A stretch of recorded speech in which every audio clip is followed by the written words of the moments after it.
And so I was like, all right, I guess I'll make a YouTube channel because I'd seen the likes of, Aaron Ra or Apologia or, Godless Engineer, these people who had conversations, but they were largely from a sort of skeptical, atheistic perspective. And there's a place for that for sure. But I kind of wanted to offer it from a universally accessible position of like, young Earth creationism is wrong. Old Earth creationism is wrong. You don't have to be um, atheistic or agnostic to accept these very real facts of science. And I wanted them to be accessible in a fun and engaging way for people, regardless of their perspective on spirituality or whatever. Because ultimately, my goal is science education above all else. Hello and welcome to a conversation with Erica, known online as Gutsick Gibbon. This is part of my interview series with skeptical activists, scientists, science communicators, and others from my Skeptical Inquirer online column. Welcome, Erica, and thanks for joining me today. It's my pleasure. I love this kind of thing. So let me tell the viewers a bit about you. Erica received her BSA in Pre-Professional Animal Science in 2019, her Master's of Research in Primate Biology, Behavior, and Conservation in 2021, and is a fourth year, if I have that right, doctoral candidate in biological anthropology. She currently is studying sexual dimorphism. I had to look that up. For people who don't know, like me, that's where males and females of a species have distinct differences in size and shapes, etc. In Miocene apes, and I also had to look that up, 23 to 5.3 million years ago. So this is the group which directly precedes and follows the split between humans and chimpanzees. Did I got that right? I think that's perfect. That's what Miocene apes are. Yes. So some may ask, why am I interviewing you today for Skeptical Inquirer? There are undoubtedly many doctoral candidates out there in anthropology and similar biological studies. Well, I'm talking with Erica because she's a successful science communicator. Her wildly popular YouTube channel is named, as I said, Gutsick Gibbon, where she tackles many topics regarding human evolution and spends a copious amount of time debunking pseudoscience topics like creationism and cryptozoology, and that's just the beginning. The Gutsick Gibbon channel has over 180,000 subscribers and about 250 videos, 250 at this point, I believe. It's not unusual for the videos there to get hundreds of thousands of views, and some have well over a million. That is quite impressive, Erica. So your enthusiasm for the subject is just infectious, and I have to believe that that's at least partially responsible for the success of your channel. What was your inspiration, and from other YouTube content, or was it just professors you've had? What made you decide to do this? Yeah, well, I mean, that's kind of two separate questions, Yeah. right? It's like you could kind of sever my YouTube channel, as you said, into two halves. It's like the science communication, strictly speaking, half, and then the debunking pseudoscience half. And I like to believe that they're quite married in a lot of ways, even if I'm not clear about how they have connections to one another. Because I think when you talk about legitimate science, that does its due diligence in sort of deconstructing pseudoscience because people are being exposed to what we know and how we know it. In addition to that, on the other side of that coin, we have like the debunking pseudoscience thing, which I like to think that I kind of trick people into learning through debunking pseudoscience, which is it's fun. I mean, on the internet, it's fun to ask a question like, okay, why is this wrong? How can we tell when something is wrong? What kind of pathways do we go down to investigate if it is actually wrong? And of course, we have a lot of fun to kind of sometimes poking fun, depending on the person, in good spirits or in bad spirits at the person who's sort of peddling that. Because there's a wide range of people who sort of push pseudoscientific ideas for a variety of different I reasons. just watched one where you were making the point about Brian being spelled oddly. Yeah, yeah, yeah. Well, I mean, like I said, we have fun, and I like to think we have fun, and that I try to construct these videos as if it's me and a friend of mine having a conversation about like if were to stumble, let's say we're over drinks or something, and we stumble across this channel. What is that? What kind of things would we like poke fun at? What kind of things would we ask about? What kind of things would we give due credit for? And I think that that's an exercise that does us well, I think. It's not really a lesson, but a habit that I hope rubs off on other people, because it's like I'm of the opinion that if an idea feels bad, that doesn't necessarily mean that it is bad, right? With every claim, we have to do our due diligence in investigating and in taking it at face value, um, at least at a broader scale. Now, obviously, there are some things that I think you can dismiss offhand that have been investigated enough that we have enough basic background knowledge to do so. But I digress. I could go down my sort of pedagogy like style for ages. But, those are two separate questions. Because, like, okay, well, why did I get into science communication and why did I get into debunking pseudoscience? The reason why I made my YouTube channel was it was kind of roundabout. I've told this story a couple of times on YouTube, but I used to work at a vet clinic, and it was in my final year of my undergraduate education that I started working there. And I was basically working full time at this vet clinic and then taking classes on the side because I had a handful of extra classes that I needed to take. So I wasn't taking like a full student load or anything like that. And as I was working at this vet clinic, I had a coworker, and this coworker was just absolutely fascinating to me because he would like proselytize about young Earth creationism on the job. So I remember the first time that we talked about it was we were. It's a little bit sad, but when you work at a vet clinic, you euthanize animals sometimes, and so we were moving one of our animals who'd passed away. And while we were in the middle of this, he was like, "Did you know that um, dinosaur soft tissue, dinosaur red blood cells have been found in fossils that are supposedly millions of years old, tens of millions of years old?" And of course, the supposedly set off my alarm bells because I was like, "What do you mean supposedly?" Right? Like, what is that implying? And so we started having these back and forths. I started kind of engaging him in that, and so we were also at work, and so I was like, okay, like if we're gonna be having these conversations, like let's get a coffee or something. And so we started while we were both working at the clinic. Is once a month we'd meet for coffee, and for several hours we would like debate, right, or like discuss with each other. We'd bring our best ideas, and we'd basically just go through it. And as I was doing that with him, I realized that a lot of the questions that he had, or like accusations that he had towards conventional science, the classic one that sticks out in my mind is like, how do we know that the Earth is very old? I was like, well, we radiometrically date it. And then he would say, but how do we know that that works? Or he would poke these esoteric holes in it that I didn't have an answer for, because like I knew the basics of how radiometric dating worked, but I didn't know the details. And so it sort of was like, I didn't really have a solid basis for how I knew the things that I knew in some of these background subjects. I knew it pretty well in my area, but not in geology or in astronomy or whatever. And so I started spending like an ungodly amount of time doing research on these subjects that I didn't really have a background in.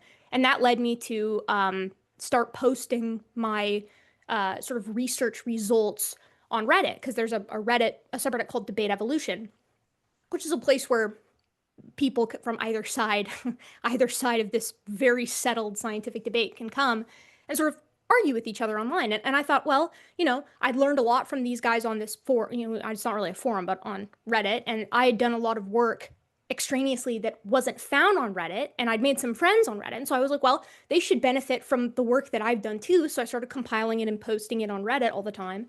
And then I realized there's got to be a better way to get this information out there to people, because people were still having this conversation. This was back in 2018, 2019, thereabouts.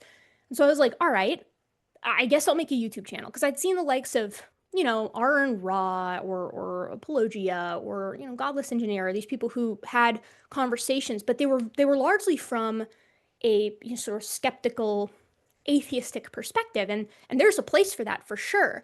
But I kind of wanted to offer it from a universally accessible position of like, young Earth creationism is wrong. Old Earth creationism is wrong. You don't have to be atheistic or agnostic to accept these very real facts of science. And I wanted them to be accessible in a fun and engaging way for people, regardless of their perspective on spirituality or whatever, because ultimately my goal is science education above all else. So I started making YouTube videos, and then of course that sort of snowballed into doing things that got the channel a little bit more exposure, like debating Kent Hovind, and and things of that nature. So that's my long-winded answer. So yeah, and that's interesting about your perspective. This comes up sometimes on atheist forums. I'll use the term generally regarding discussing Neil deGrasse Tyson, who refuses to call himself an atheist. And I think by any definition, everything he's ever said about God or religion, he is. But he doesn't want to make people who are still religious in some way or not listen to him about science, right? Yeah. I feel like the sort of hardcore evangelical group of people have very successfully managed to demonize what atheism is or what agnosticism is, and because of that, somebody who grew up going to religious schools until high school, it's like they really do instill in you this kind of awareness of anybody who isn't religious, right? Like almost to Oh, yeah. it depends on the person and it depends on the situation, but in some scenarios you're like they're more wary of irreligious people than they are of people of other religions, which is Yeah, interesting to absolutely. me. There's a lot to be said there, I think. But for me, it's like that's a conversation that we can have. And like I'm a host on The Line, I on Skep Talk, like I do shows where I do discuss my opinions on like the existence of God or what I think about organized religion. And it's like I have opinions, those are not private. Anybody can seek them out if they want. But I think that the conversation, and there are people out there who are going to disagree with me on this, the conversation about theism and the conversation about accepting science are, as Gould would say, like these are non-overlapping magisteria.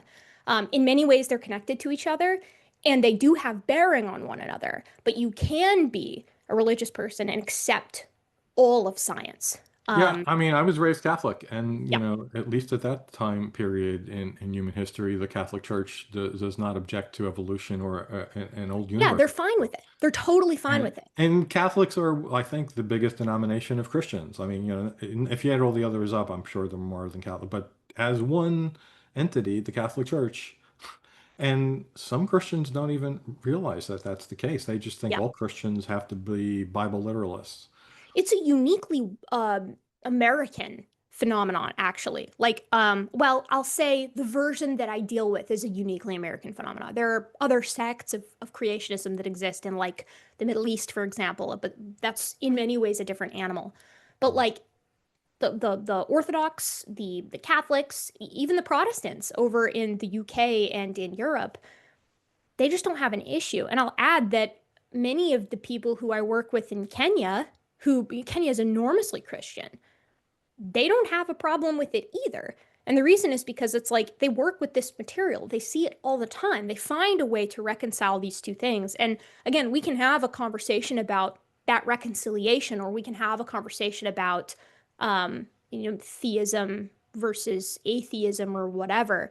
But like, in my opinion, for my money, for my goals here online, my thing first and foremost is like we can all accept the science. It's fine. Science is not a threat to anybody. It's our way forward societally in many ways. So it's like I want as many people to be able to see that and like Mm. relish in that because it's cool. It's awesome. There's Wh- no Why do you reason to be think afraid of it. why do you think America is different in this regard? That is a really great question with a really long answer. But ultimately, the sort of TLDR of it is it has to do with the unique set of circumstances, the unique set of characteristics that underscores America as a nation, individualism, this sort of everyman attitude that underscored us from our inception onward. The history of America being a very young nation that was an entire ocean away from the UK when these discoveries were being made. I mean, the UK and Europe reconciled with them, or sort of reckoned with them, I should say, immediately because it happened in their own backyard. This was in the 1800s when the ancient age of the Earth and the theory of evolution were first being proposed, largely, I will add, by Christians. Because most gentlemen naturalists were Christians. And Charles as a Lyell and Darwin also, right? I believe. Darwin also. I mean, Darwin left faith, but this was long after Origin was published in 1859. Like this, for him, this was not an issue. And Darwin's greatest supporters in the UK and in the US, setting aside Huxley, But his other than Huxley, his greatest supporters were Christians. Asa Gray in the United States went head to head with Louis Agassiz as two, as a theistic evolutionist. He was the one who proposed theistic evolution as an idea. He wrote a series of essays about it called Darwiniana, where he was like, folks, this is obvious. Like, this is an obvious fact of life. These two things can work. And of course, he had a theistic spin on evolution, but the facts were the facts for Asa Gray, as they were for Charles Lyell when the discovery of the ancient age of the Earth came to light. So for me, I think you can boil it down to it's the history of where and when these things happened, and it's the characteristics that make the United States unique. We are hyper individualistic. We are very wary of institutions. We sort of have this idea that for better or worse puts all opinions on the same level, which can be great, and it can also be really dangerous, right? Like, it's great for being heard so that everybody can get their opinion heard. That part is awesome. But when we're talking about things that do have objective truths to them, like, then it becomes a problem because, Joe from down the street's opinion means the same as somebody who is, has their doctorate in climate science, right? And we're not talking about the same thing at that point. Yeah, and there's definitely a crossover. I mean, I interview people and talk about and write about conspiracy theories of all sorts, and there's a huge overlap, right? So if you are a flat earther, for sure, you don't, we couldn't have gone to the moon because that's fake. And Yeah, also, so you can't trust science because they say we went to the moon, and right. therefore vaccines are evil and, whatever. And you don't even have to go as far to be a flat earther because I do know in my own life religious Christians who are Bible literalists and therefore don't believe science. And they also have those feelings about climate change Yeah. and vaccines, and that's dangerous.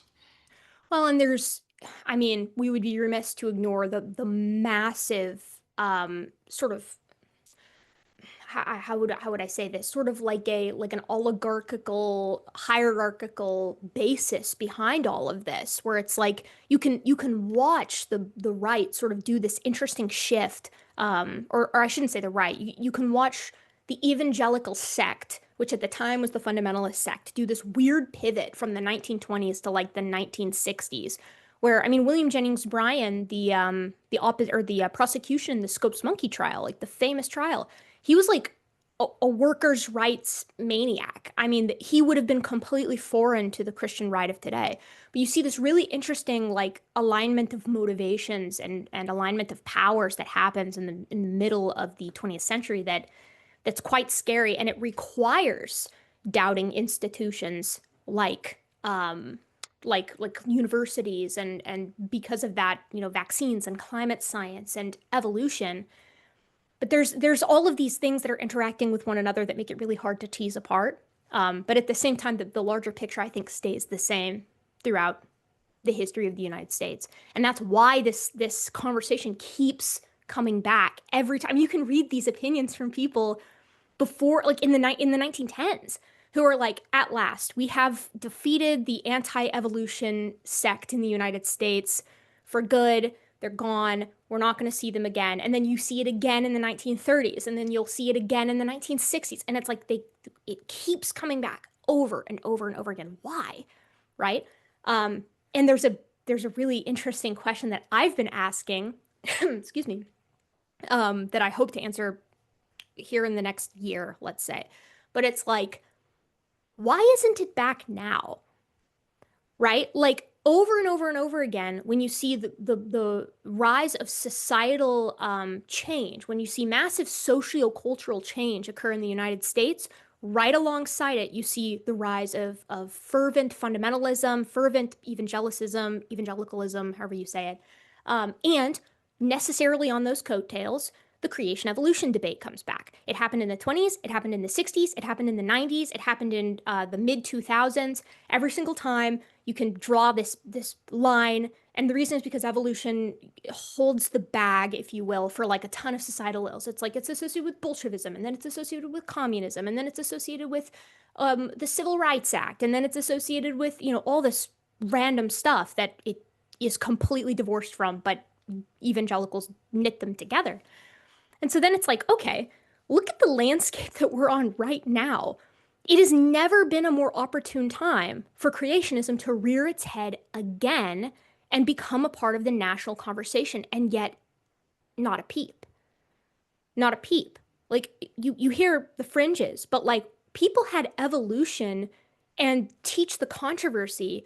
Like presidential candidates had that as a part of their platform in the late 90s.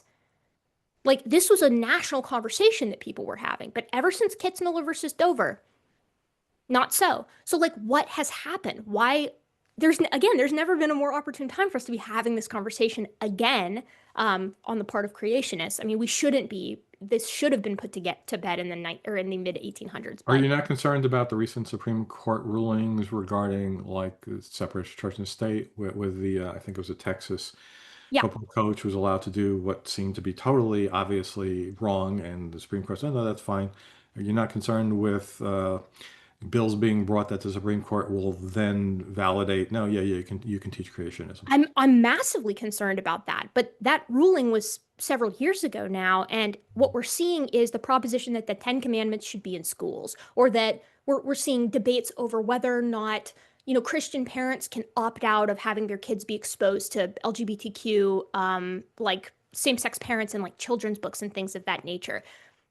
Yes, I'm not saying that the religious secularist separation of church and state conversation isn't on center stage. It is. What's missing is that the creation evolution debate isn't on the coattails this time. Mm, not At yet. least I No. can't see it, and like I'm pretty plugged into this. Mm. I mean, just and we're gonna find out if this is just an early lull, because we're only year one into this administration. We're gonna find out very shortly whether or not it's truly like not, for whatever reason, it's not rearing its head this time, or whether there's just a delay. And Mm. this conversation is actually going to happen in the next 3 years. That's coming one way or another. We're going to find out.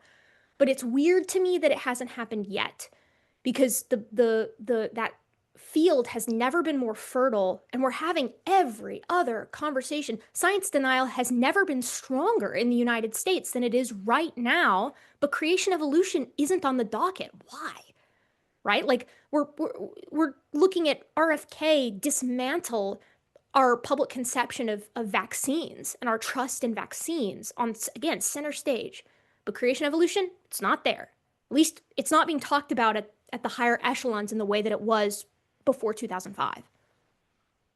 Did you ever get to read Project 2025, and is that in Yes. there? Did they ignore this controversy in there? My understanding is that creation evolution is not mentioned in Project 2025 at all. Interesting. Religious freedom is, and it's possible that just like the Discovery Institute was trying to do in the late 1980s, all of the 1990s, and all the way up to Kitzmiller versus Dover, it's possible that they're sort of going to smuggle it in to this religious liberties conversation, and that's how it's going to rear its head. But again, I can't help but notice that historically, every time you see this type of societal unrest and this type of rash fundamentalism and science denial, I mean, it's part and parcel with the creation evolution conversation every single time. And for some reason, it's not on center stage at exactly the point that you think it would be. But I'm not seeing it. Again, it could be getting smuggled in. It could be that we're just not there yet. But I think, I have a hypothesis for what I think is going on, and it's gonna, like I said, we're gonna find out one way or another if I'm right or wrong on this. But like I think the reason is because of a sort of triple pronged shift that happened after 2005. And it's a good shift if you like evolution acceptance, and it's a bad shift if you like science confidence in literally any other area. Because it's like, I don't think that science, I mean, we've already agreed that like science denial is at an all-time high. I think that something else is holding the bag, right? Like I think that creation evolution just didn't become, it wasn't a viable wagon to hitch, or horse to hitch your wagon to, after 2005, after the humiliating defeat of intelligent design with Kitzmiller versus Dover, simultaneously with the rise of the internet, which exposed like the youth from 2005, myself included, to now, just to the glut of human information and the library of human knowledge, as well as the normalization of evolution and the normalization of the acceptance of evolution in the public eye, from TV shows to, candidates, right? Like, I mean, you've got people like Matt Walsh, who's granted a Catholic, and Ben Shapiro, who granted is Jewish, who are like, if you don't believe in evolution, that's crazy. Like, why? And they get flack from evangelicals for this. Right. Um, like, I think it's a three-pronged approach. Now, what happened was, without evolution holding the bag, it shifted to something else. It shifted to climate change denial. It shifted to woke, whatever they want to define woke as, holding the bag for all the ills of society in the same way evolution did when William Jennings Bryan pointed the finger at it in 1920. Um, and I think it's going to be hard for creationists to reinvigorate people's um, interest in this discussion just because of how normalized it's become. Well, I hope you're absolutely right. That's what I think is going on, but I can't be sure. Yeah, I don't talk about this often here, but I'm a helpline agent for Recovering from Religion, as well as an ambassador for, basically, that means spokesman for the organization. And I take helpline calls. And one of the more memorable ones was somebody calling in from some sect of Lutheranism. I don't think it was the main sect. And yeah, there was an adjective, I don't remember what it was, but they were fundamentalists. And he was just attending college and learning about the science of evolution and also astronomy. And he called to say, I don't know what to say about this, but I'm learning all these things. It seems right. All the evidence seems to be copacetic in there, but I know it's wrong because when you are in the sect he was in, he read it to me. There's some thing you have to agree to believe in. It's basically that humans are fallible and they can't understand what's real, and you can only tell the truth through the Holy Spirit. Right. And since the Holy Spirit tells me the Bible is literal, therefore, all the stuff I'm hearing about here, which seems right, has to be wrong. And that was like, wow. It's hard to break through that, but I think it's like I don't know. I mean, you mentioned earlier we were talking about flat earthers and how like flat earther, and I think Dan Olson of Folding Ideas did this phenomenal video called In Search of a Flat Earth that talks about this exact same thing. I mean, there's a reason why flat earth is the mother of all conspiracy theories, and it's because if you could show the earth is flat, everything else on Yep. that house of cards falls. I mean, it's like you can the cards are seated up and down on this house of cards, and it's like, you I can mean, pull I them mean, at any if point. you could show the Earth as a globe and the flat Earth is not true, you mean everything can fall. Is that what you meant? No, I'm saying from the perspective of a flat earther who wants the entire structure of scientific understanding and human inquiry to be wrong, if you could Ah, show that the earth is actually flat, I mean, that's like the most fundamental, one of our most fundamental understandings of reality. It's like if you could show that that was wrong and that actually the earth is flat, everything else would fall, then everything else they believe in, which is basically we've been would be lied to about validated. everything. We've been Yeah, lied to about everything. You can't trust exactly. anybody. Yes. Exactly. Giants are fair game, and the ice wall's fair game, and gravity's fake, and humans didn't evolve, and but also simultaneously, there's all these, they've got all these weird fingers and different sort of esoteric, like mysticistic pies. It's very weird. But it's like, yeah, I mean that's why that's the mother of all conspiracy theories. And you can do a really fun like a bookstore litmus test. So like if you go to your local bookstore, you can like go to various sections and see what the bookstore is willing to sell, and that can tell you just how okay the public is with whatever given conspiracy theory being shoveled. It's like you won't find any flat earther books in your bookstore, and you're not going to find much on creationism in mainstream bookstores either. You might find some intelligent design stuff, but you'll find a ton of pseudo archaeology, right? Like you'll find a ton of it. Graham Hancock. Yeah, Yeah. you'll find, I mean, his stuff is very comfortable in the light of the mainstream right now. Um, but I mean, you could go back a couple of years and that kind of stuff is going to shift. It's like, and this is what I mean when I say the normalization of evolution. It's like everything from Jurassic Park to like Mm. Big Bang Theory, the TV show. I mean, this stuff gets normalized in the mind of the public, and shame is the most powerful motivator of all. It's like if you could have somebody feel kind of embarrassed for their idea, as flat earthers feel. I mean, you go to a bar and say you're a flat earther, and everybody's going to be like, get a load of this nut job. But if you go to a bar and say, I think Atlantis was real, a lot of people are going to be like, well, or you could say, have a conversation about aliens or Bigfoot or whatever. Or And astrology or psychics or because yeah, most and like that's a or alien conversation. abductions because people believe that and mass still. Exactly. And that's a conversation that can be had, and people aren't going to immediately turn you off. I think creationism is shifting in the public eye more towards, and I think it has been. And here's my punchline on all of this. This reflects in public polls, right? Like it's bizarre, but if you read the very extensive literature on the history of creationism, I mean, you read like Adam Latz and Robert Numbers and all of these different guys, Morgan, like you'll see that it's about 50-50 creation evolution. It's about 50-50 from 1920. I mean, gosh, go back even further. When this polling started, though, was really in full in the 1960s. It's like in 1960, it's like you can poll Americans, it's like they're 50-50. And then in 1970, poll them again, 1950, despite the fact that all of these enormous scientific discoveries are being made right in the face of the public. I mean, from radiometric dating to the Human Genome Project to the discovery of Australopithecus as a well-founded genus in Eastern Africa, to various discoveries about the extinction of the dinosaurs and like how that happened with the Alvarez duo in the 1980s. It's like in the face of all of this, it stays 50-50. It's 50-50 in the 1980s. It's 50-50 in the 1990s. Then 2005 rolls around, it's still about 50-50. Again, there's fluctuations, but it's about 50-50. And then we start to see a shift as the early aughts sort of come and go, and we go through the 2010s and we arrive here in 2025. It starts to shift. And at present, the most recent poll that I saw from Pew, I think it was Pew or Gallup, I can't remember which one it was. 8 in 10 Americans accept that humans evolved from a prior form. Now, a massive chunk of that is they believe God guided that evolution.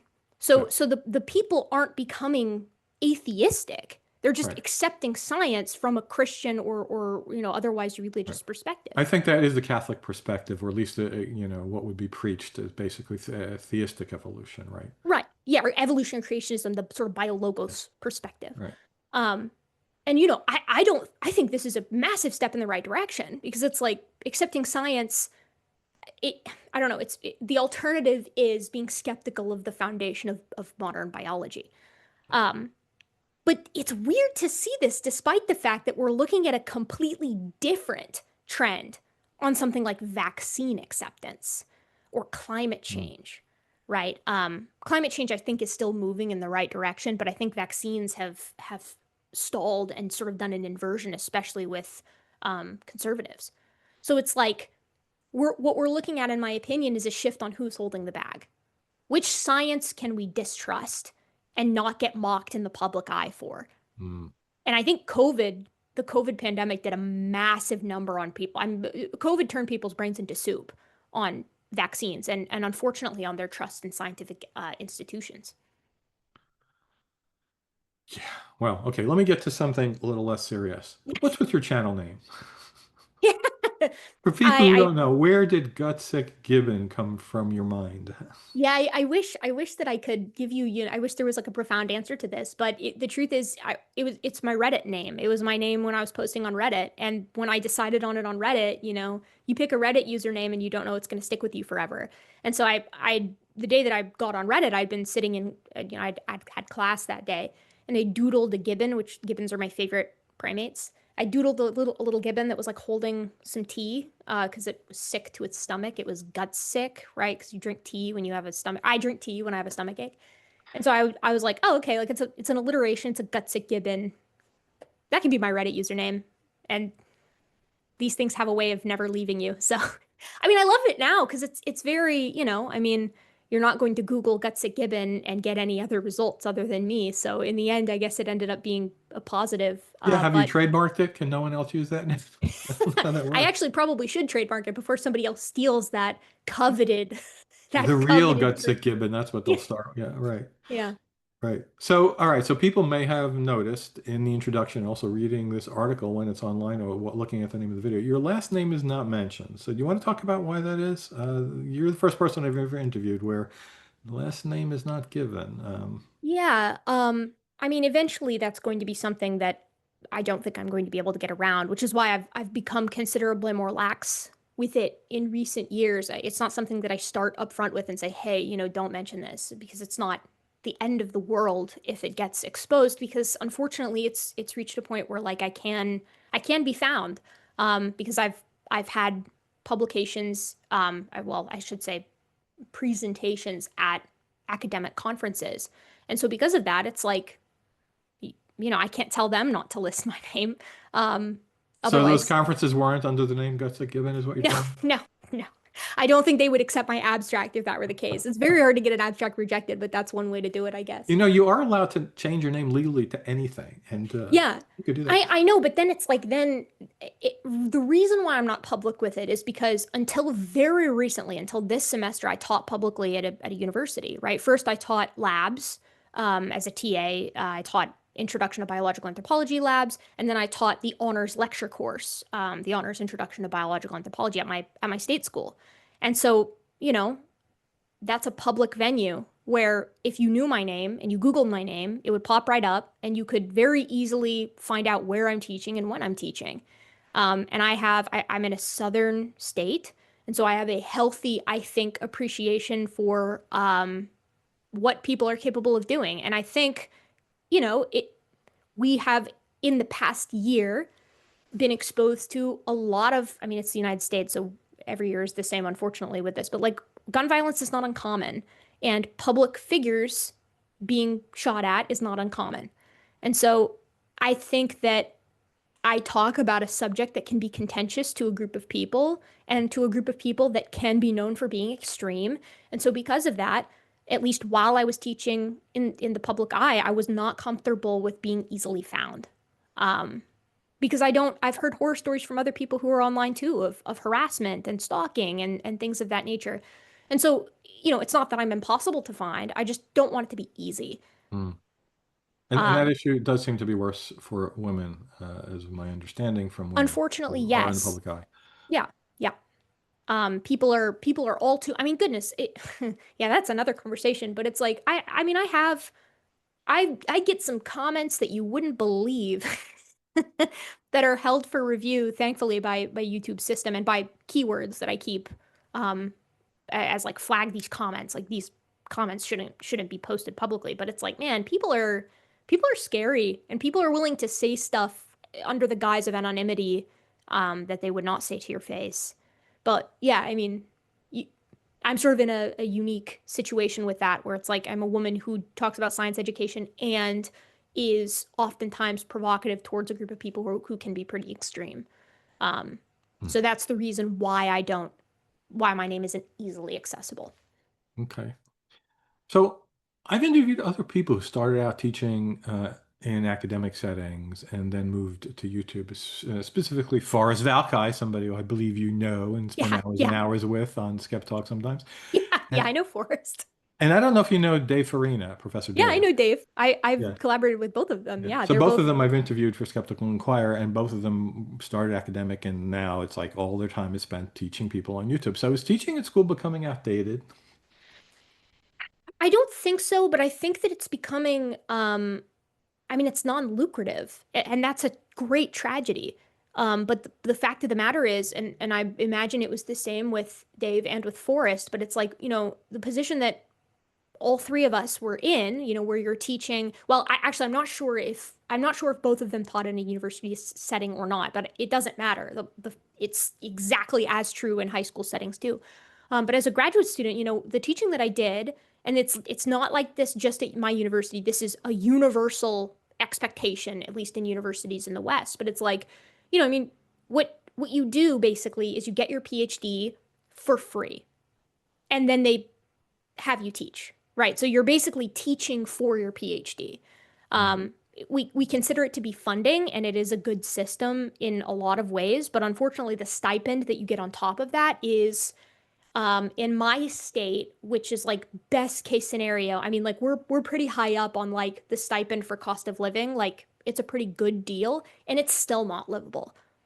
And so because of that, it's like how how do you expect people to live below the poverty line for, in some cases, if we're talking about your master's and your doctorate, with the average time that it takes to do both in the United States, for some people, 8 to 10 years below the poverty line.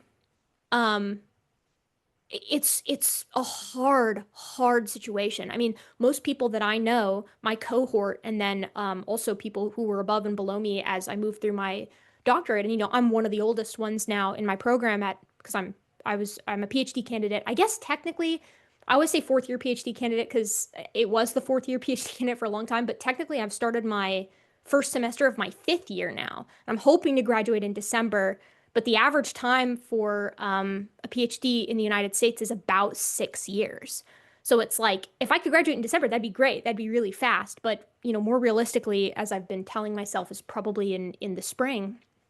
But it's like most of the people that I know throughout my history and my doctorate have had spouses who have jobs to help them stay afloat, or have spouses who are also in academia, but at least they have both stipends, right? Like it's just this is why people turn to YouTube in part. One, because of reach. You reach a lot more people. And two, because it's more financially lucrative. And I don't mean financially lucrative in an exploitative way. I mean, you can live on that salary, which is, I mean, gosh, I could sit here and talk about all time, all day, the issues that exist with academia.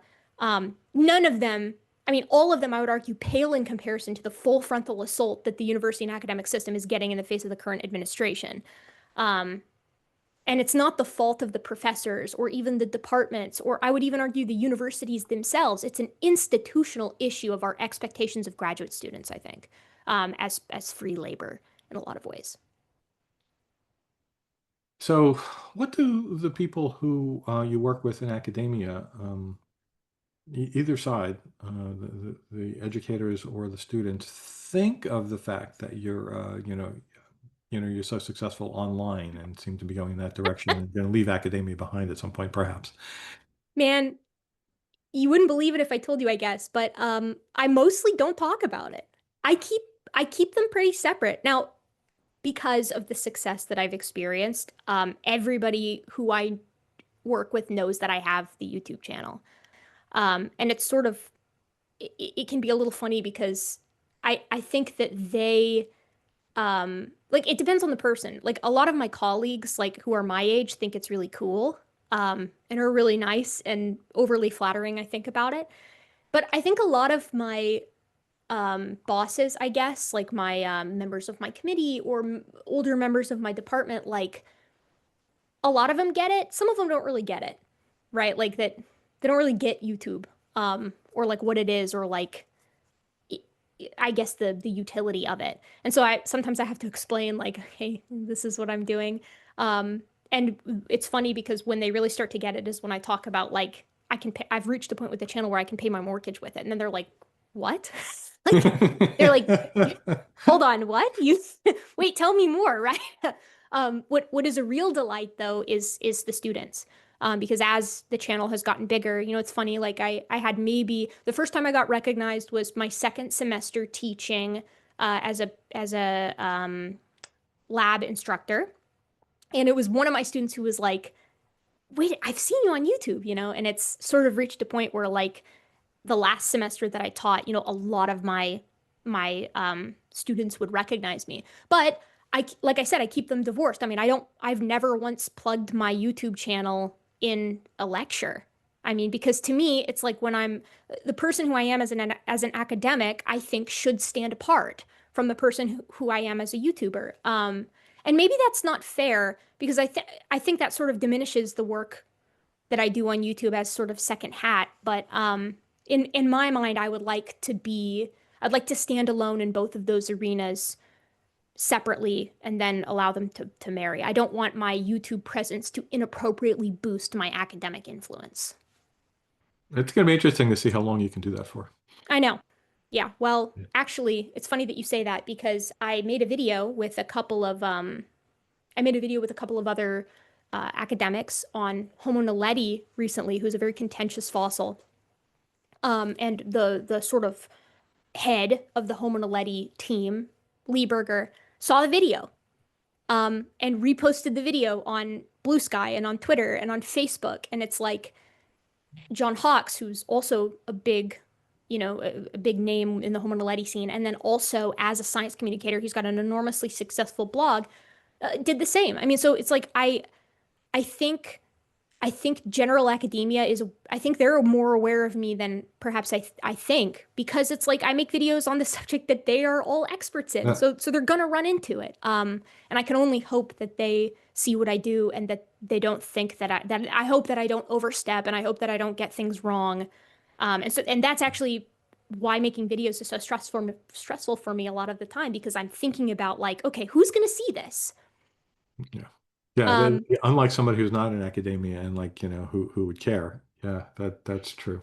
yeah, I care deeply about I do my best to not get things wrong. I'll say it that way. Hmm. So what is your favorite aspect of evolution, and like why did you decide to specialize in human evolution and Miocene? I mean, I like the Miocene because there's just so many questions surrounding it. And I was a primatologist before I was a biological anthropologist, right? Or will be a biological anthropologist. So to me, our closest relatives are, I mean, fascinate me to no end.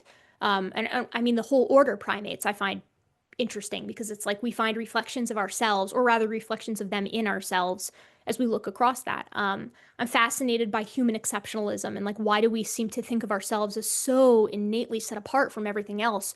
Are we? Like, are there aspects of us that are truly unique? This is a question that I find just endlessly fascinating. I And liked your so video with the subject, or I don't remember the title, but basically, are humans special? today, I want to ask a pretty simple question, and it's one that I've asked on this channel here before. Are humans special? A fraught question, I know, because what on earth do we mean when we say special? Yeah, humans have aspects of us that are weird and interesting and like unheard of to the degree that they exist in us and anything else, but they are found in other degrees in other critters. And so it's like there's this tether that holds us to the rest of the animal kingdom that people are constantly trying to snip, but it's impossible, because we find again the reflections of ourselves in the rest of the tree of life, and then of course what that really is we're finding reflections of them in ourselves, magnified in ourselves, I would argue. But so because of that, because my background is primatology, and because I'm interested in human exceptionalism, that zeroed me in on the Miocene, which is right when humans and chimps split. Right. So like it's right when they split off from each other. So what starts to differentiate humans from our lineage, I should say, from everything else? And of course, what people don't like to hear is that it's shockingly mundane, right? Like the first characteristics that distinguish hominins from the rest of the apes, because we are apes, right? I mean, that's why I start, hello, my gentle and very modern apes, because we're apes. And that's something that I think is wonderful. I don't say it as this sort of, edgy humans are actually just apes. No, we're not just apes. We're apes, and that's cool, and that's interesting, and that's fascinating, and like there's a history there that's fun to explore. And so to me, that's why the Miocene is interesting, because that's right when the split happens, and the first things that distinguish us are our canines get small, right? That's it. Our canines get little. And then we start to stand upright because we're already, in my opinion, upright in the trees. And so we spend most of our history being, kind of an odd moving ape, and our teeth are kind of weird. But like orangutan teeth are kind of weird in some ways. They've got these weird crenulations or wrinkles on the backs of their molars. And, actually gorillas and chimps walk pretty weird too. They knuckle walk, which isn't something that we find in any Miocene apes. It's unique to these two extant groups. So it's like, what do we do that's truly set apart is I think a question that's fun to ask, and it's of course because of that interesting to say, okay, well, what did we do that set us apart in the very beginning? And the answer is not much. Tell me about what you got behind you there. That is not a Zoom background as mine is. That is real. So are those casts? What are they? Now, some of them are casts, some of them are real, some of them are 3D prints of scanned specimens. So up here, I have a lot of 3D printed hominin skulls, starting from our oldest hominin, Sahelanthropus chilensis over here, up to modern Homo sapiens on the far right.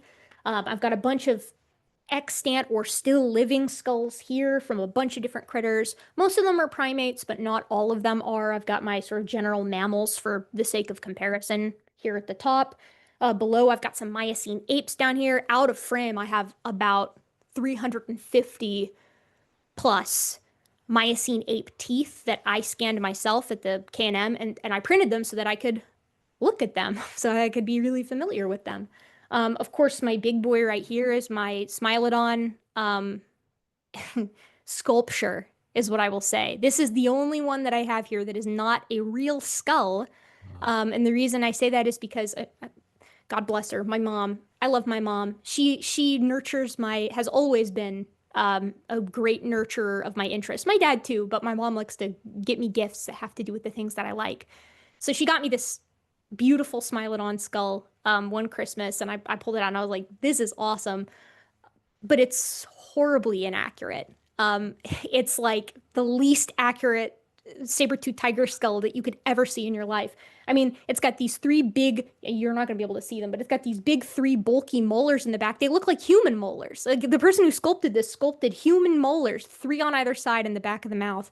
And so, I tell people like, I keep it because it's like a statement of my background now, but it's not a very accurate Smilodon. I would never tell my mother It's that. art. It's art. It's Yeah. sculpture. You I'll know. never tell my mom. Hopefully, she never sees this because mostly just because I don't want her to hear me. I'm not trash talking it. It's beloved. I love this is why it stays, even though it's inaccurate. But yeah, it's not a high quality. Yeah, this is why it's a sculpture, not a cast or a print or So I real. have to ask you, what's it? I've never asked this question of anybody who's done this, but I know you go on digs in Africa. What's it like doing that? What's it like being on an actual excavating dig? It's the coolest thing. I mean, I love it. I truly love it so much. It's hard. It's not an easy thing to do.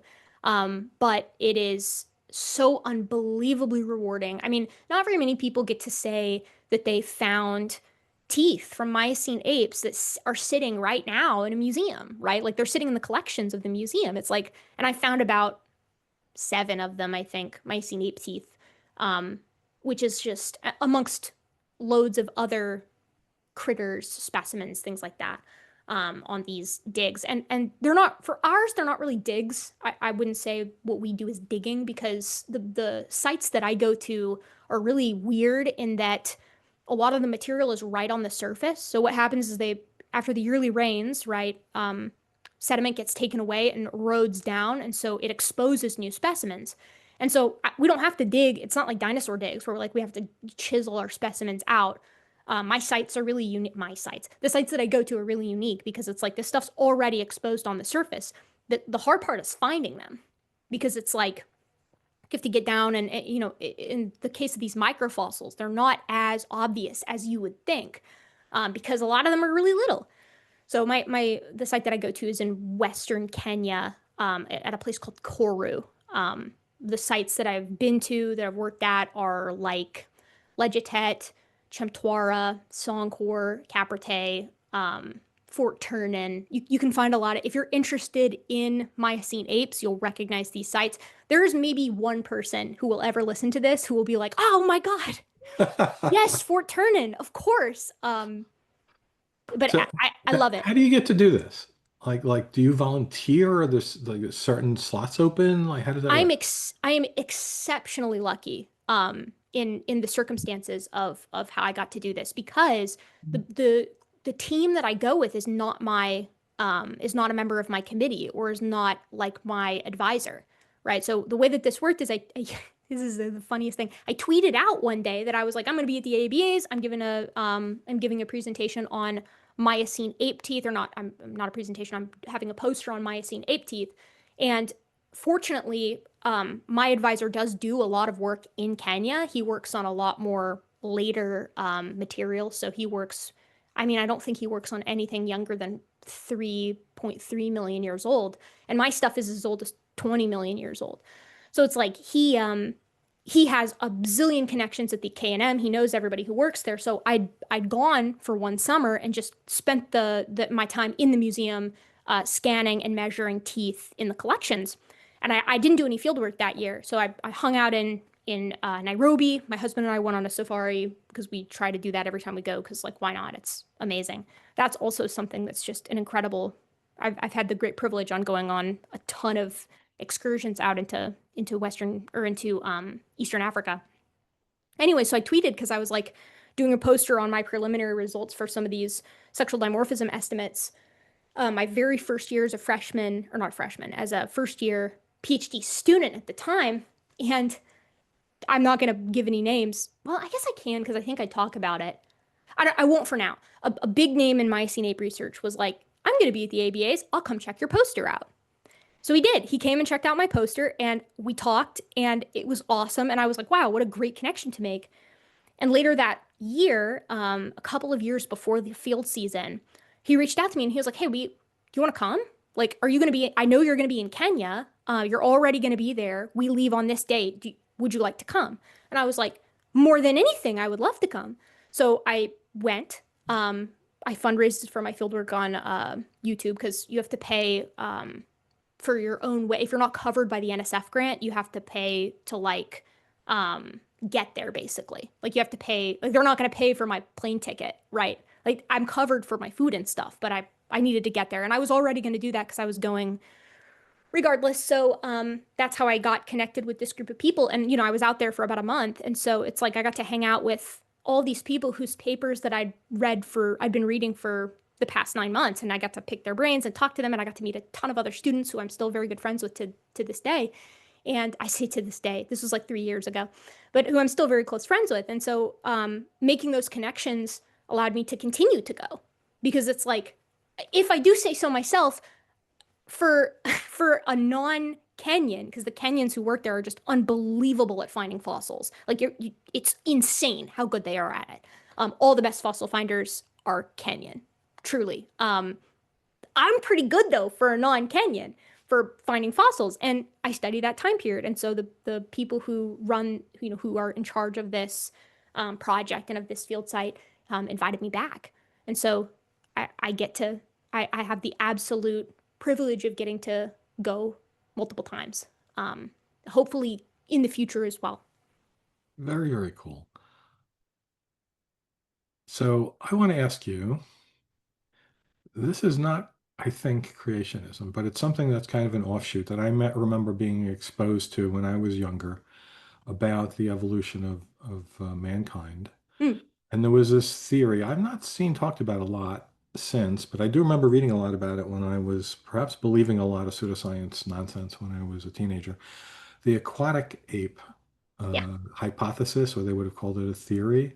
Like, is that anything that I assume it's got no backing, but is that anything that's talked about a lot? The idea is kind of fringe. And for like, I think when it was first proposed, it was taken like moderately seriously at first because it's an idea, right? Yeah, it didn't seem ridiculous to me. Like, No, no. aliens came here and manipulated our DNA, Yeah. Well, and people misconstrue the aquatic ape idea as something that's saying that, humans evolved in the water and like came onto land, like as the Mermaids, yeah, mermaids, we were mermaids. I mean, this is thanks in part because the Animal Planet's documentary. Yeah, I worked with people who came to me and knew I was sort of skeptical about things. This is like 15 years ago, whenever that was. Rob, do you know that we came from mermaids and they're real mermaids? Yeah, It's like, yeah, what? And then I yep, watched the documentary, and the people who were portrayed as scientists there, actually in the end credits, were actors. It's like yeah. astounding that they put that out like that. Yeah. Well, I mean, that was during this weird rash where like Animal Planet and Discovery Channel and like TLC were like sh doing this big shift into reality TV and like sensational TV. And so there were all these fake docs that came out sort of all at the same time about some of the stuff that was, I mean, pretty woo. But so they sort of weaponized aquatic ape in that. And it's like the real aquatic ape theory as proposed by Elaine Morgan isn't nearly as weird, right? Like the idea is basically that the characteristics that make humans or make hominins unique or interesting, I would not say unique, I would say sort of strange, but like, those characteristics evolved because of a proclivity towards water, Right, right? So, hairlessness and our upright stance. right. 'Cause- yeah, yeah. Exactly. High body fat, Yeah. like whole long head hair, like all sorts of stuff like that. And is that true? I remember that part of that was that other like chimps basically can't swim because they have no body fat. Yeah, it's like their body fat is super low. But the problem is all of the characteristics that are supposed to be like indicative or indicating this aquatic habit have alternative explanations. There's no equifinality here. And in fact, they have a lot better experimental support for them. So like why do we have high body fat? Because brains are enormously metabolically expensive. Like big brains are hugely metabolically expensive. You have to have a lot of body fat for that and for what we Wait, do wait, all I the don't get the time. connection. Sorry. What is the connection there between? So big brains, right, are the number that tends to be thrown around is consume about 10 to 20% of your daily metabolic intake. I've So heard like of that. all of the stuff that you eat, 10 to 20% of the energy that you're wasting in a day goes to just keeping your brain up and running. Muscles are really awesome, like skeletal muscles are really awesome for moving you around, but you don't pull from your muscles when you need energy. You pull from Ah, okay, because the fat is a reserve source of energy. Right. I see. Okay. So fat is in part a way to help fuel our big brains, or some people have proposed that it's in addition, like other apes, particularly gorillas, have a lot of like so the second biggest energy suck for your body daily is your gastrointestinal system. So like your guts for digesting. And what's interesting about that is that you see this shift in diet as brains get big from being like highly frugivorous like gorillas who have like huge like massive guts. Like the reason that gorillas look really fat isn't because they're fat or like they don't have a lot of fat. Their bellies look really round like that because they have so much intestine to help pull the maximum amount of resources out of the low quality food that they eat. You'll see the same thing in frugivorous or leaf-eating monkeys like proboscis monkeys where they've got these big round guts. If you do an autopsy on them, their body fat is really low. The reason they have those guts like that again is because it's organs. Like they're just stuffed full of The digestive intestines. system is very large. Right. And so the idea is that from Australopithecus to early members of genus Homo, Australopithecus, some species exploited an incredible amount of like leaves and grasses and things of that nature. So right when brains get big, guts get small. And you can tell because of the shape of the rib cage, which can actually house the upper portion of your gastrointestinal system.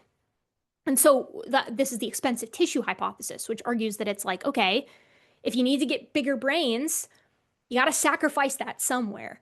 And so Hmm. guts get small, brains get big. And this actually works because meat, which is a really high energy resource, doesn't take a lot of gut to pull energy from. Neither does fruit. This is why chimps have really small guts, more like humans, and why carnivores have really short guts too. So like monogastric, which is like most carnivores are monogastric. Like if you dissect them and you stretch out their intestines, it's pretty short. Human intestines, same thing, pretty short. But if you do the same with like a cow, or like a koala or a gorilla, they have really long gastrointestinal systems to, again, pull the maximum amount of resources from their low quality foods. So the idea, again, that's a long story short to say that it's like, okay, fat has another explanation for it, right? It's Mhm. in addition to the expensive tissue hypothesis, it's providing reserves for big brains and starvation buffers and things like that. And the upright stance and body hair also have other explanations, which yeah, Exactly. Body right. hair, it's like if we're big time runners, humans are, like we're unbelievably good at running and walking for long distances. This is the reason why, like, for those of you who have dogs out there, if you take your dog on a long walk, your dog is going to start panting way before you start sweating. And the reason is, I mean, we're unreal when it comes, like we're truly upper echelon of the entire animal kingdom when it comes to just endurance, walking and running, especially in the heat. I mean, they do a horse marathon every year, I think in the American Southwest, where they pit a bunch of human marathon runners against a bunch of horses, and humans win more often than horses do because horses just overheat. And so that's why you get rid of body hair, right? Like body hair, um, it insulates. It helps thermoregulate to keep you warm, but you need to sweat if you want to stay cold. Right, right. And this is the reason why humans have like 3 times the endocrine glands as compared to a chimp, even though we have the same amount of body hair. We thin ours out. It's like we have all the same follicles, right? Like we have the same amount of hair, or at least many populations do. It's just really, really fine. Like if you look at a even for like if you look at like a woman's face, like there's like a tiny little like peach fuzz over the entirety of a lot of your body. So, what are the most common misconceptions or just lies you hear about evolution from the other side? Do you mean specifically with regard to human evolution, or do you mean in general? You can go either way. Hmm. Um, I mean, the most common ones in human evolution are that Lucy and Australopithecus were just knuckle-walking chimps. I hear that all the time. Completely indefensible. Their bodies, all of the reasons we think they're bipedal are the reason we are bipedal, right? Like the bowl shape of their pelvis, their inline big toes, three arches in the foot. The hole at their base of their skull is tucked forward. So like if they were quadrupeds, they would be looking at the ground all the time because their spine comes out below, just like how ours does. They have valgus knees, they have an S-shaped spine. Like it is indefensible. And the only way that they get away with it is that they say, well, they point to Lucy, which is a relatively fragmentary fossil in the skull. And they'll say, well, how can they say, how do they depict it like this when this is all they have? And then they show the Lucy fossil. And it's like, first of all, Lucy is remarkably complete because humans are, well, all mammals are wonderful in that we are bilaterally symmetric. That means that we're mirrored along our midline. So if you have one side, you know what the other side looks like. So when you take into account bilateral symmetry, we actually have something like 80% of Lucy, right? Most of what's missing is from the skull. But fortunately, we have so many partial, or in the case of some, complete skeletons from Australopithecus, including skulls, right? Like we know what this genus looked like. There is absolutely no arguing that they were not upright, and there's absolutely no arguing that they are a mosaic of earlier Miocene ape features and later features that come to define humans. So you straight up cannot say that they're a knuckle-walking chimp. Okay, they say. Well, you know, maybe instead that they're just like a what happens to look like exactly what evolution would require for human evolution to be true, and then but it's unrelated, right? Um, which at that point I kind of just put my hands up and I say, okay, well, it, if you can write off the exact prediction of evolutionary theory as coincidence, then there's no reaching you. Another one I hear is that they'll say humans aren't actually as genetically similar to chimps as mainstream science would have you believe.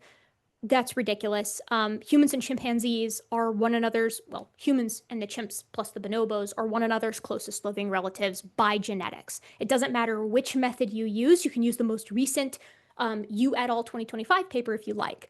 By every single method, humans and chimps share more with each other genetically than chimps do with gorillas, right? Like that So, needs, Erica, I'm going to play the creationist calling you in on one of these talk shows. How do you know God just didn't do it that way because he wanted it, that he just decided that we should be similar like that? I mean, my answer to that, Rob, is just like if God could have done it that way in exactly the same way as evolutionary theory would predict, how do you know God didn't actually just create the earth last Thursday with all your memories intact and all of history embedded in the earth just to give the illusion that it's been around for 6,000 or 4.5 billion years, right? Like it's you can take it to its absurd conclusion, and the absurd conclusion is we can't know anything. It's just solipsistic. So, the other argument I'll give you from the other side. But, Erica, life is so perfectly designed. Everything is so perfectly designed. Doesn't that point to a creator? I mean, you could sit and point to a million ways in which it's poorly designed. But What? What? that they just say that's the fall, right? Like they'll just be like, well, that's because of the fall of man and things have been degrading. Um, but I think a much better argument against this, instead of saying, well, look at all the ways that things are poorly designed, is just to point to things that aren't designed that are incredibly complex, right? Like we've watched ecosystems emerge, right? When new volcanic islands form, they become colonized by early seeds from plants that are brought there by birds or by bats or by animals that can get up out of the water like turtles or amphibians, usually not amphibians. But it's like then we can watch these volcanic islands slowly develop an ecosystem that is unbelievably complex, where every piece matters. And if any species goes extinct, the ecosystem irreparably changes, right? It's like these each part each individual and each species is dependent and interdependent on one another to keep the ecosystem going. And yet we know it wasn't designed, right? Like this is a Hmm. system that works beautifully, that works perfectly, and no one was involved in it. And we can watch this happen in our own lifetimes. Um, it's something that's complex and emergent from chance, right? Or probabilistic events, I should say. Now that doesn't disprove theism, right? Like again, I'm not here to say like, oh, Christianity destroyed by evolution, because I don't think that's the case. But what I will argue until my dying breath is that if you want to be scientifically honest and if you want to be in line with reality, you have to accept these facts of science, right? Like you can say God set this into motion or watches it or interacts with it in some way that we can't detect. Sure, I can't disprove that. But insofar as we can have this discussion, um, this is settled stuff. The age of the earth, the origin of biodiversity from amoebas to humans, right? Like this is not up for debate. And this is why it's the absolute cornerstone of all of biology and also impacts every aspect of our lives from agriculture to medicine. So, is that your advice for talking to friends and family who refuse to give up creationism to basically make that argument? Or if people aren't knowledgeable on the subject themselves and really can't argue it, what would you suggest for them? For people who aren't knowledgeable, I would the strategy that I would take with these people, with creation, like hardline creationists, is to say, I would honestly, for the really hardcore ones, I think you're better off with, at least at the start, with a theistic argument. Why would God design absolutely everything to point people in the wrong direction? It's against God's character. And Romans 1:20 says that you can know God by his creation, which means the creation can't be deceptive. So if all of creation is screaming one thing, to say that it's actually another is to call God a liar, in my opinion, which I think works pretty well. And I think is true. This is why theistic evolutionists in part exist and have the better theological argument, in addition to just accepting modern science. I'd also tell them that if their reason for being creationists is because it's the most honest interpretation of the Bible and it's keeping with Genesis as it has historically been read, I would remind them that since the dawn of the church, just hundreds of years after Jesus Christ died, people took Genesis allegorically. They argued that it wasn't meant to be taken literally, right? And they did this for theological reasons because it wouldn't be for hundreds of years that Charles Darwin would put the idea of evolution to paper. Or Charles Lyell would argue that the earth is very ancient, right? Like these arguments existed solely from a theological perspective before the science came. So there actually isn't a reason. There's no precedent here. Um, and it's also just scientifically wrong. I enjoy making the scientific argument, but if you want to truly convince people, creationists on this one, you're arguably better off just pointing out the theological inconsistencies and then saying, in addition to that, are you We mean have the science points in the other direction. Yeah. you mean to tell me all of this is nonsense? Okay, so we're almost at the end here. I want to ask you one question about popular culture regarding apes. What's your favorite Planet of the Apes movie? Oh man. Um, Or disfavorite, the one you like the least. I Either way. really do love all of them. I even like the shitty early 2000s Tim Burton one. I think that one's fun. Wow, I that think got that like one's yeah, trashed in the reviews. I think it's fun. I like it. I like that it ends with the when he comes to the future and then there's Abraham Lincoln, but it's Spoiler for people here. Yes. oh, sorry. Yeah, it turns out it was Earth all along. It turns out they were always on Earth. But No, there's no, the no. I don't think that was always on Earth. I think that was General Thad went to Earth somehow in the past and changed the culture on Earth, and then oh, he right, followed right. him there. See, but this is the problem. It was not clear. It was Yeah. not Well, clear. Everybody went, "What the F just happened?" I was in the theater to see that yeah, one. from the early ones too, like it really was a twist. Like Yeah, people yeah. it was a good twist. And I there's something to love about all of them. I mean, goodness, I love the old costumes too. Like I think the costumes are just immaculate. They're so well done. There's an interesting argument that the Bigfoot folks use where they'll say Planet of the Apes came out after the famous Patterson Gimlin film. And those were the best like costumes on the market. So how could the Patterson Gimlin film be faked? And it's like, I think Oh. it's a really good hoax, but I do think it's a hoax. I think people don't give it enough credit for being a really good hoax because I think it is a good hoax. Anyways, and So then there's something to be said for the new Planet of the Apes movies too, which are also really fun and actually very good movies. I think there's something to love from all of them. I like the new ones. I mean, I was a kid when the other ones came out and loved them, and but now it's like in hindsight, how did the astronauts not realize this was Earth? Yeah, People speak English. They would look at the stars or the yeah, moon. So like the same plans. How would you not know this was freaking like they were writing in English? It's yeah, bizarre. But yeah, so the current reboot is just it shows how it was. I think it was some kind of medical thing which went awry, right? Winds yeah. up killing or dumbing down the human race and giving. It was I remember. Was it supposed to be a cure Isn't for it all? Alzheimer's? Yeah, it was an Alzheimer's drug. Yeah, John Yeah, Lithgow has Alzheimer's in the yeah, original. and it gave the apes intelligence. By the way, of course, they make the differentiation. There are humans and there are the apes. Yeah, Right? yeah. That must Well, bug and you. people use that colloquially, and it's like, okay, I mean, it's colloquially true in the same way that a fish is a fish and a human is not a fish, but like phylogenetically, humans are fish, Yeah, and there's we're a book, My Grandmother the Fish. So yeah, it's, yeah. So it's like, we can have that conversation, but yeah, no, I think the effects too in the new ones are just unreal.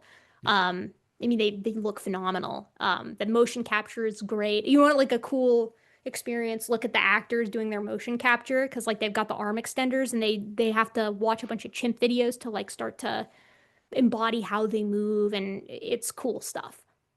the thing that gets me is okay, in the originals the apes were wearing clothes, that's fine. In the Yeah, new ones they're not. And there's no genitals. It's yeah. like what? What? What happened there? Well, and if you've ever seen a video of chimps, their genitals are really, really obvious. I mean, it's we're talking about a multi-male, multi-female, highly promiscuous species. It's like in your Yeah. face. Hard to ignore. But I So don't once think I they could. realized that kind of blew the reality of it for me once I Yeah. realized what's going on. Yeah. Yeah. No, and fair enough. I'm sure every primatologist was like, wait, there's there's something missing. But they probably didn't want to create a physics engine for that to show how those would move and shape. Or again, whatever the current like X rating is, just because of Yeah, to make it yeah. real. Well, and there you go, because that's another great way to know how they're far too close to us, is that it's like, okay, if you showed the ape genitals, that would be considered nudity. That's right. That's right. But Didn't it's worry not. about it with the horse. Yeah. Yeah, you can show any other critter's genitals and it's fine. But and it's actually funny if you on YouTube, sometimes the YouTube nudity filter will flag for non-human apes. Which is like, yeah, I I bet it does. Fascinating. Okay, so we're out of time. We'll have to end it here. Please tell the audience who don't know about you already where to follow you. Um, I'm on Blue Sky, Gutsick Gibbon. I'm on YouTube, Gutsick Gibbon. I was formerly on Twitter, but I don't use Twitter anymore.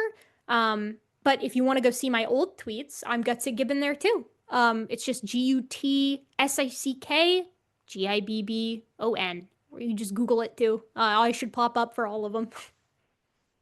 All right. Thanks again for joining me today. Of course, my pleasure.